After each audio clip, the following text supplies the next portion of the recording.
Berat Gjimshiti në këtë verë gjendej përsëri në një udhëkyç pasi duhej të vendoste nëse dëshironte të ishte përsëri protagonist në nivelet më të larta me klubin e Atalantës apo të pranonte një ofertë shumë të mirë financiare që i ka ardhur nga Katari.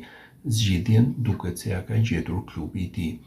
Klubi i Al Rayyan në Doha është gati të paguajë shifra të çmendura për kapitenin e kombëtares shqiptare dhe për të dytën verë radhësi ka kërkuar transferimin e tij nga Atalanta.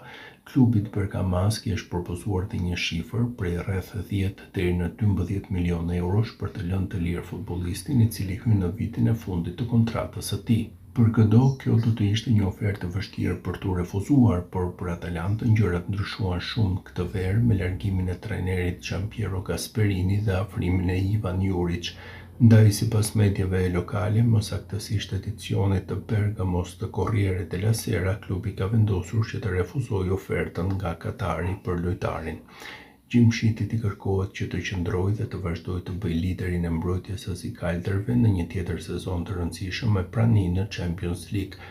Ai vlerësohet si pika e referimit sa i përket prapavijës së Atalantës, ndaj klubi ka hequr dorë nga përfitimi që mund të kishte për shitjen e Gjimshitit, edhe pse rrezikon që në vitin tjetër nëse nuk gjendet gjua e përbashkët për rinovimin, ta humbas me parametër 0.